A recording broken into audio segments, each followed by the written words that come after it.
कष्ट करें। मैं मीडिया के साथियों से भी विनम्र आग्रह करूंगा कि वे अब हमें समय दें और इस सभागृह से बाहर जाने का कष्ट करें।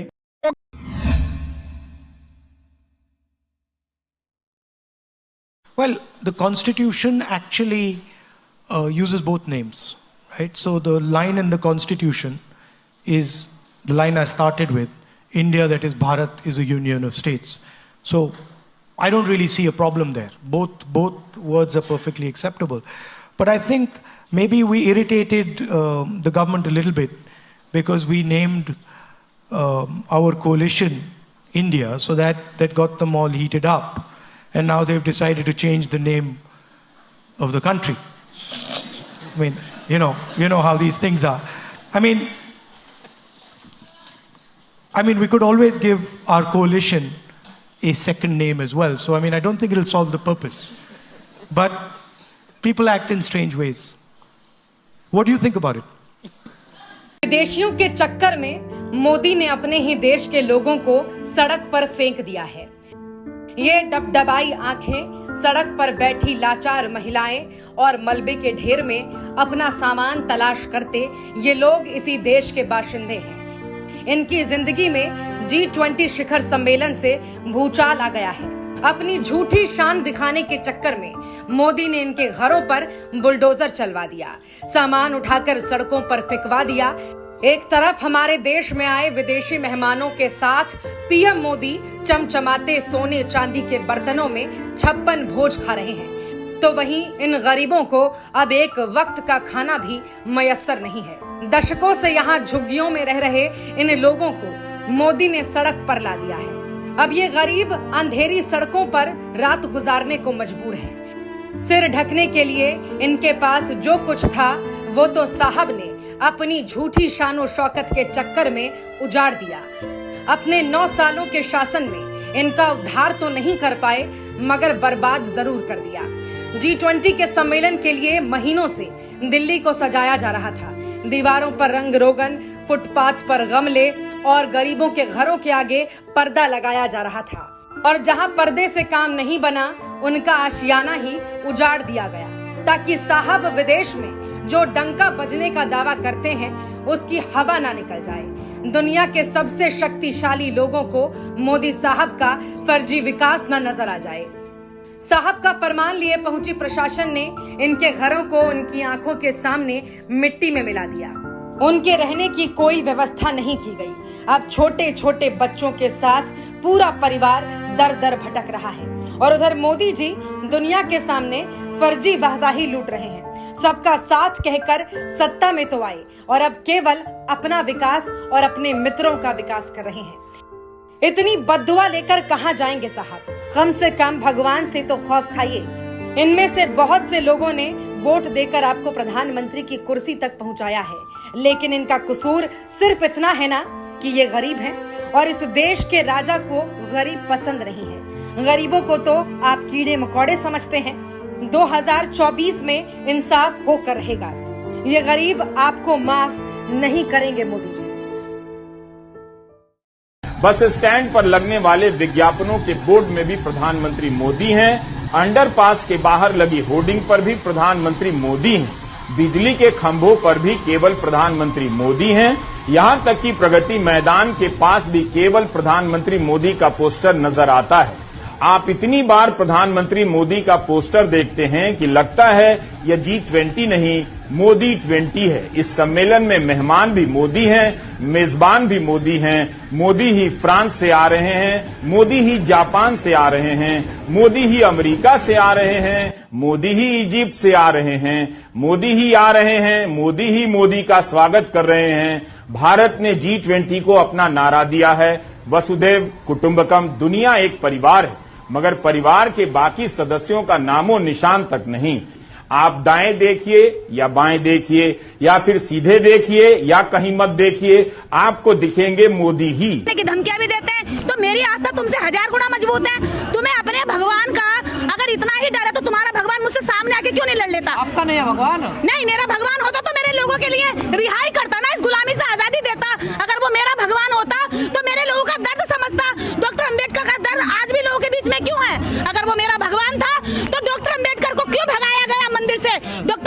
सर क्यों फोड़ा गया? डॉक्टर अम्बेडकर ने पानी पीने के लिए क्यों अपने सर फुड़वाए?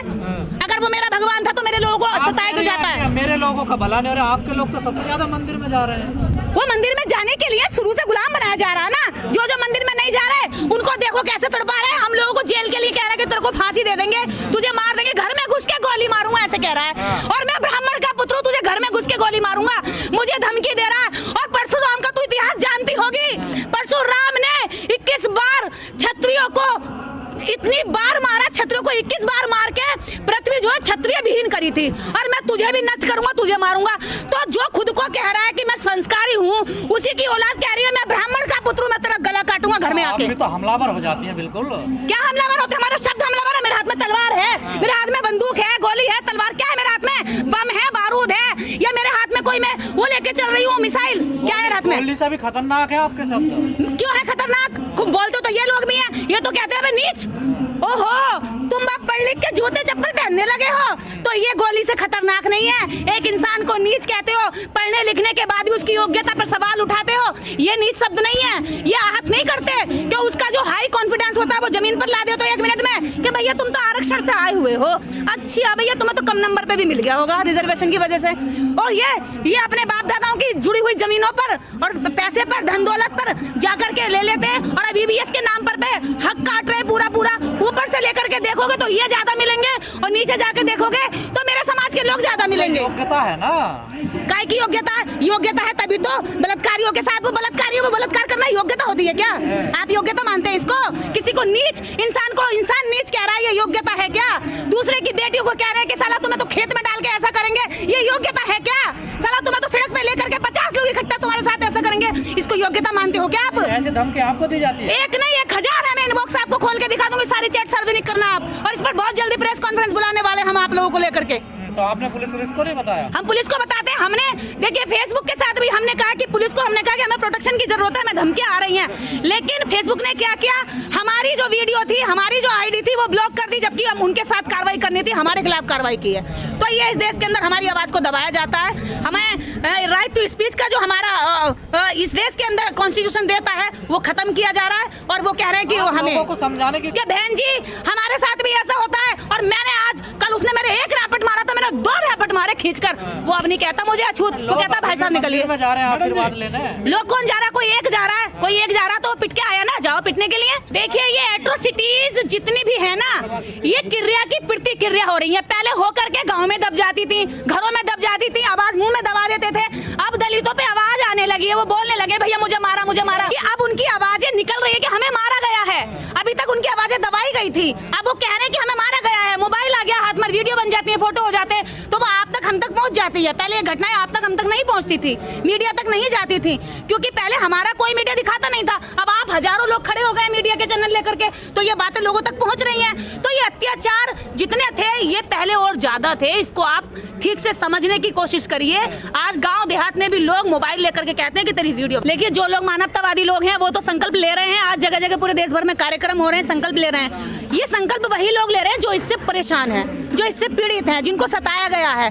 लेकिन जो इसको सता करके एंजॉय करते हैं कि भाई तुम तो नीच हो यार, हमारे सामने तुम नीच ही रहोगे, लेकिन वो इससे संकल्प लेना नहीं चाहते, क्योंकि उनको लगता है यार जिस चीज को हम सदियों से नीचे दबा के रखे हैं, जिनको हम जब चाहें जब चुटकी मसल के दबा सकते हैं, कह सकते हैं यार तुम तो बड़े, तुम अच्छे, तुम ऐसी हो, अच्छा तुम ओबीसी में आते हो। तो उनके लिए ये शब्दों से ही सामने वाले का मनोबल डाउन करना वो अपनी ताकत समझते हैं।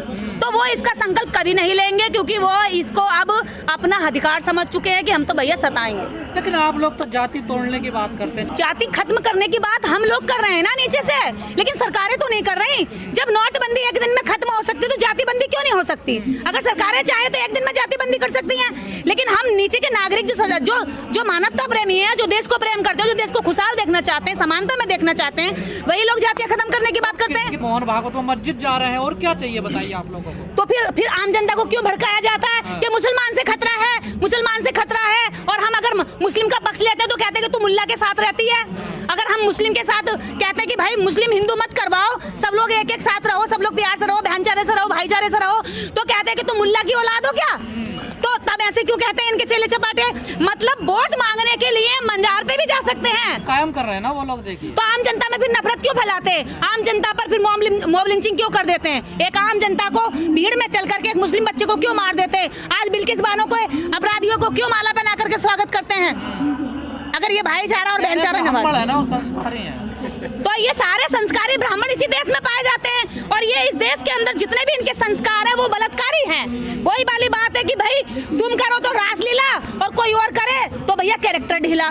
देखिए, बाबा साहब डॉक्टर अंबेडकर ने संकल्प दिवस जो आज मना रहे हैं, जिस डेट को हम आज के ही दिन बाबा साहब ने छुआछूत से परेशान होकर के ये संकल्प लिया था कि मैं इस देश से छुआछूत मिटा दूंगा।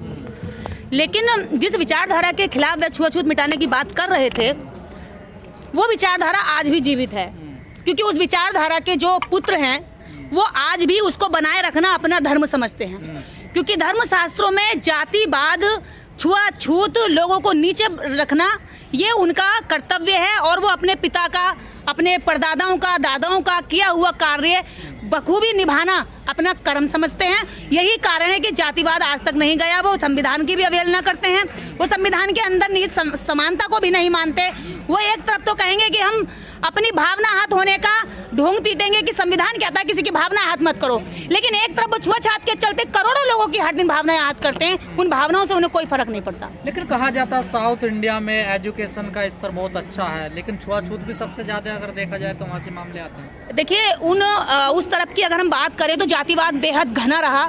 उसी क्षेत्र में ब्रेस्ट टैक्स भी लगा, महिलाओं पर स्तन कर लगाया गया कि भाई अगर अपने स्तन ढकेंगी तो आपको टैक्स देना पड़ेगा।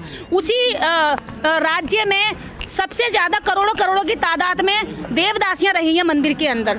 जो देवदासियां जो 8 साल से लेकर के 50 साल तक की उम्र की देवदासियां जो बच्चियां रही हैं, जिनके साथ शारीरिक और मानसिक दोनों तरह से खूब शोषण होता था, केवल रोटी पर उनको रखा जाता था, जो चढ़ावा आया वो उनको खाने दे दिया। तो सबसे ज्यादा देश का जो घिनौना चरित्र रहा है जातिवाद को लेकर के, वो उधर भी रहा है।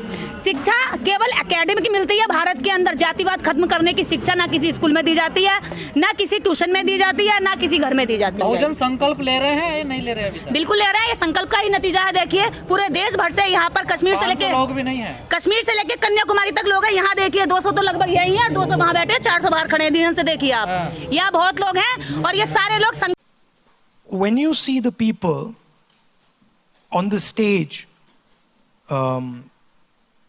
in the India coalition, you must realize that more people from the majority community vote for us than vote for the BJP.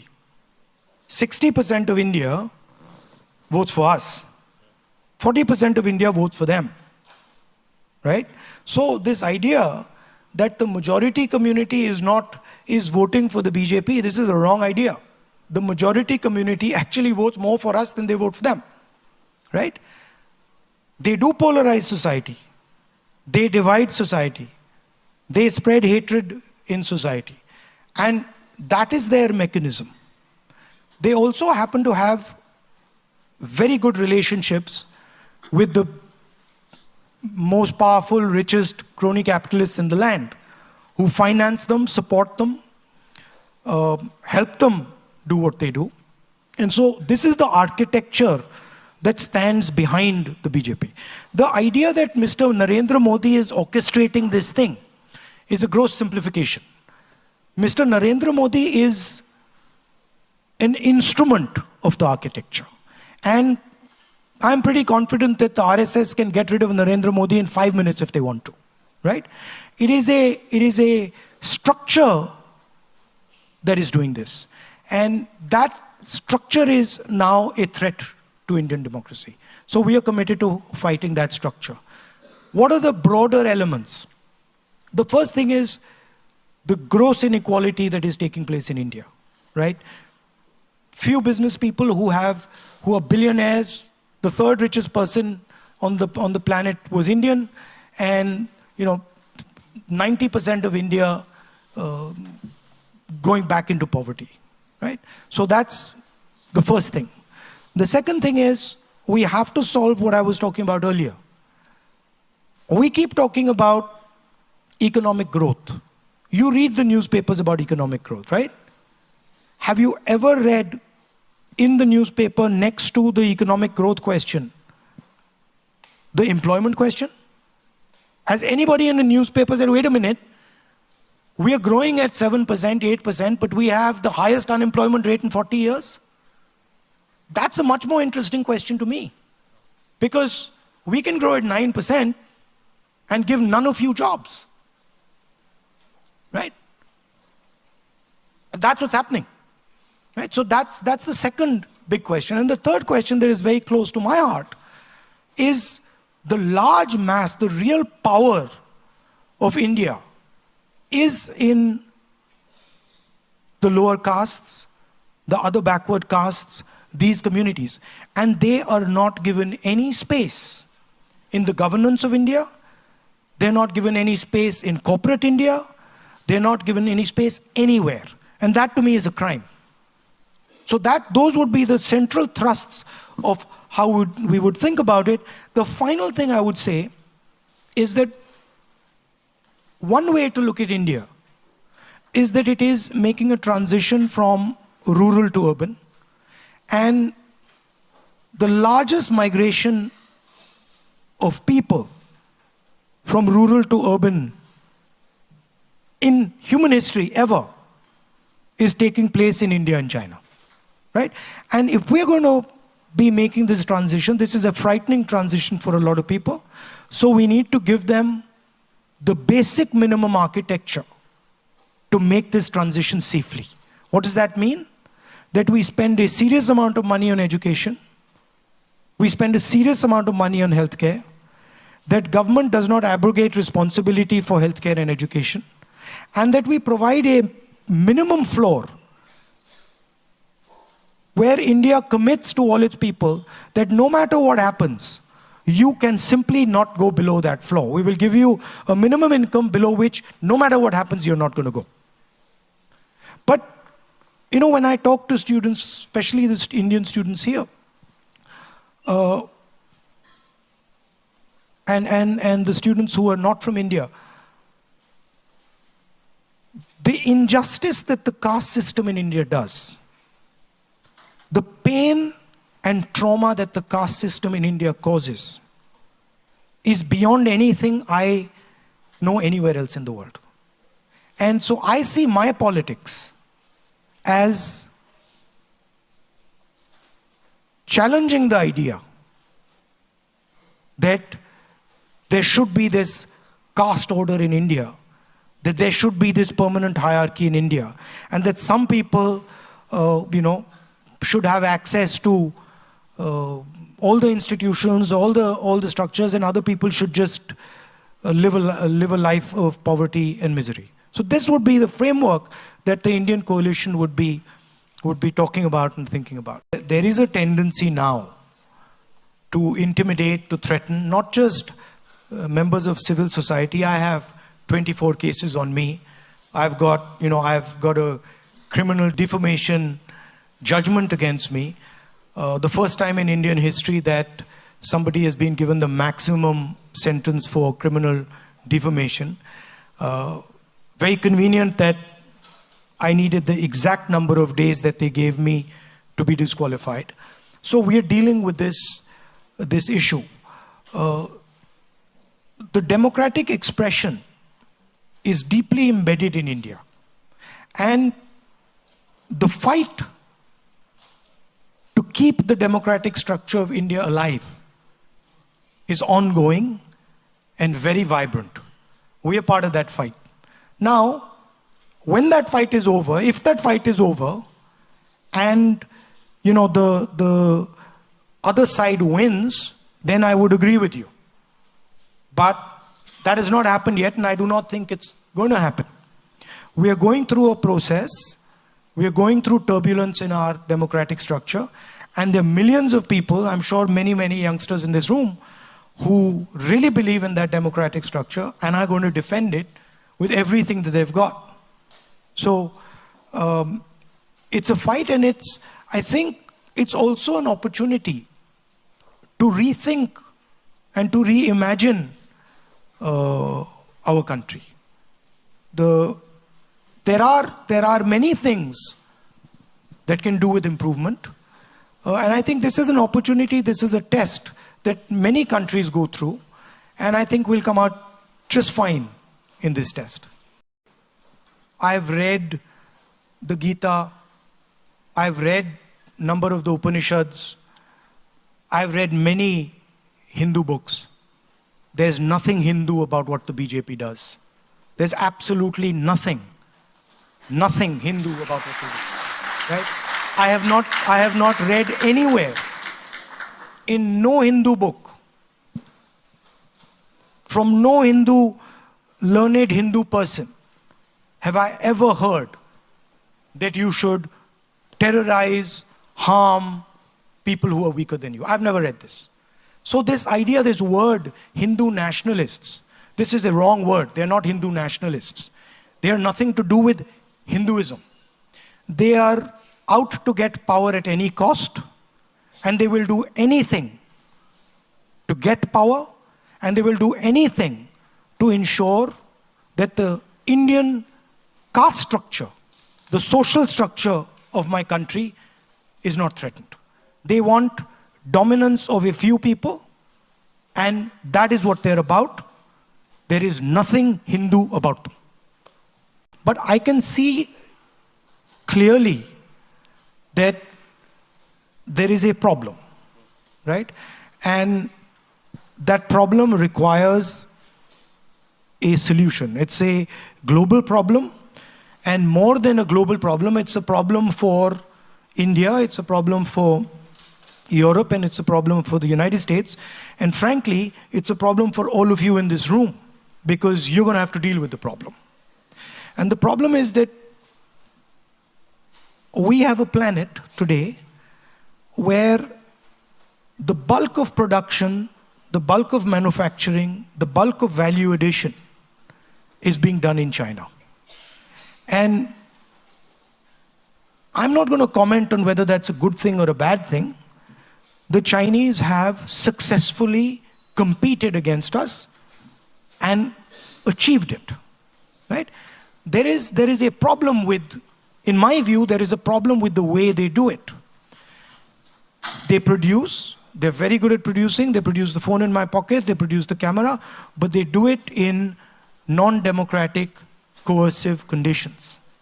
And the problem is that for us, we need to think about production in a democratic environment, production in a non-coercive environment, and we need to be able to compete with them. Meaning,